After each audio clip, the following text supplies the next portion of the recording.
दिल्ली के उत्तम नगर में जो घटना घटी है होली वाले दिन, वो किसी से छुपा हुआ नहीं है। उन मामलों में क्या कुछ हुआ है, आखिरकार दिल्ली पुलिस का जांच कहां पहुंचा है, ये तमाम चीज हम आपको वो फॉरएवर न्यूज के माध्यम से दिखाया।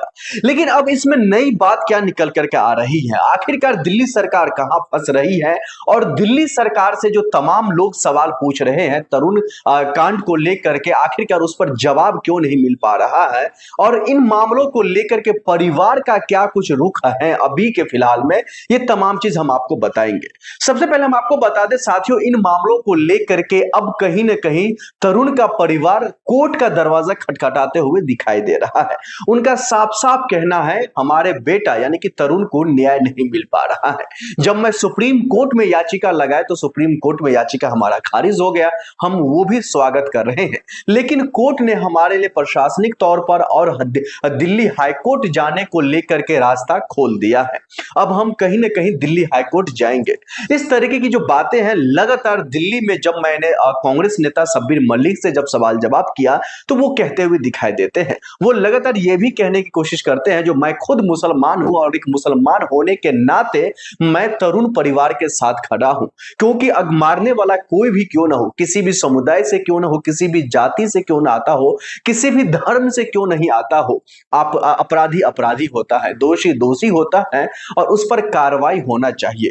क्योंकि अगर आप सब कहानी एक सुने होंगे, अगर एक तालाब है, अगर तालाब में एक मरी हुई मछली को अगर फेंक दीजिए और पूरे तालाब में एक मछली अगर मर जाता है तो पूरे तालाब में से गंध आने लग जाती है, पूरे तालाब का पानी खराब हो जाता है। और यही काम कहीं ना कहीं दिल्ली के उत्तम नगर में तरुण कांड को लेकर के जिन लोगों ने उस पर हमला किया है वो तमाम लोग जो है पूरे उत्तम नगर ही नहीं बल्कि पूरे दिल्ली में गंध मचा करके रख दिया है। इस तरीके की बातें वो लगातार कहते हुए दिखाई दे रहे हैं। आगे उन्होंने क्या कुछ कहा है वो हम आपको सुनाएंगे, लेकिन इससे पहले हम आपको बता दें जो दर्शकों, इन मामलों को लेकर के दिल्ली पुलिस लगातार एक्शन मोड में दिखाई दे रही है, लेकिन इसका क्या कुछ आगे का रिपोर्ट रहा है ये तो खैर आने वाले वक्त में ही पता चलेगा। लेकिन इन मामलों को लेकर के एक मुसलमान शख्स ने क्या कुछ कहा है ये देखिए। जिस तरीका से दिल्ली की बात है कि ये जो तरुण का मामला में न्याय की बात है, देखिए न्याय मिलेगा, क्यों नहीं मिलेगा। देखिए दिल्ली पुलिस मालूम है कितनी अच्छी है, हमने इसके लिए आपको तारीफ भी किए थे दिल्ली पुलिस का। ईद में मालूम जिस तरीके से माहौल बिगाड़ने वाला काम किए थे बजरंग दल के लोग, आरएसएस के लोग, बीजेपी के लोग, लेकिन दिल्ली पुलिस ने उस समय अपना कार्य बहुत अच्छा किया, दिखाया कि भाई आपस में दंगा फसाद लड़ाई झगड़ा ना हो। और जहां तक सवाल है कि न्याय मिलेगा नहीं, देखिए तरुण के न्याय मिलेगा। और जहां तक बात है कि हम मुसलमान हैं और मुसलमान है, देखिए कोई हिंदू मुसलमान नहीं है, जो भी अपराधी है हर वो अपराधी को न्याय होगा और उसके साथ जो बोलते हैं ना कानूनी कार्रवाई होगी। लेकिन ये अपराधी है भाई, अगर मान लिया वो लड़का अपराधी है, अपराध तो किया, उसने हत्या किया है, उसके साथ देखिए पुलिस आज जेल में है ना, वो बच्चा वो लड़का आज जेल में है, उसका घर तोड़ा गया, बुलडोज किया गया। लेकिन बुलडोज जो किया गया इस मामले को लेकर के ये कहा जा रहा है जो भाई एमसीडी ने कार्रवाई किया है, एमसीडी अपने तौर तरीके से कार्रवाई कर रहे हैं, लेकिन उस घटना को लेकर आप उसको क्यों जोड़ रहे हैं? नहीं, देखिए इस घटना को लेकर जोड़ने के लिए बात है, एमसीडी क्या है, एमसीडी किसके अधीन आती है? बीजेपी के है ना। तो दिल्ली में किसकी सरकार है? बीजेपी की। केंद्र में किसकी सरकार है? बीजेपी की। लेकिन देखिए बीजेपी को ना अभी होश हवास गुल है, क्योंकि बीजेपी का मालूम है कि अब क्या हाल है। आप जिस तरीके से बीजेपी का देखते थे ना, हर एक स्टेट में, हिंदुस्तान के कोई भी स्टेट में हिंदू मुस्लिम जात धर्म मंदिर मस्जिद के नाम पे इस तरीके से लड़ाई झगड़ा दंगा फसाद होता था। यही दिल्ली में 2020 में किस तरीके से हुआ था कपिल मिश्रा और अनुराग ठाकुर के कहने के बाद।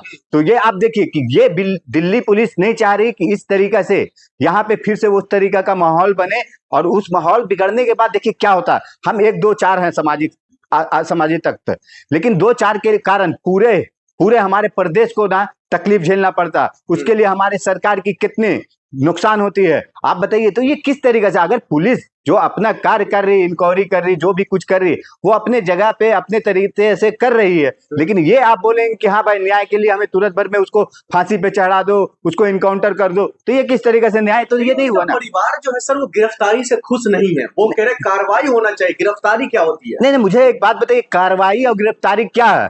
मतलब आप जिस तरीके से कार्रवाई और गिरफ्तारी की बात कर रहे हैं, लड़के की माँ, तरुण की माँ जिस तरीके से कह रही है कि कार्रवाई हुई है, गिरफ्तारी हुई है, कार्रवाई नहीं हुई है, तो कार्रवाई या गिरफ्तारी में फर्क क्या है? आप क्या चाह रही हैं कि मतलब उसको इनकाउंटर कर दिया जाए, उसको फांसी पे चढ़ा दिया जाए, या उसको बीच सरेआम चौराहे पे फांसी पे लटका दिया जाए। ये किस तरीका से, ये आप तानाशाही वाला बात कर रही हैं कि मतलब आप जिस तरीके से चाहेंगे कि हाँ, तरुण की माँ बोल रही है कि हाँ भाई, ये मुसलमान समुदाय को पूरे को हम खत्म कर देंगे, वहां पे जिस तरीके से चाह रहे हैं कि वहां पे कुछ 7-8 घर मुस्लिम का है और बोलते कि यहाँ पे रहने नहीं देंगे इन लोगों का, सबका घर गिराओ। तो ये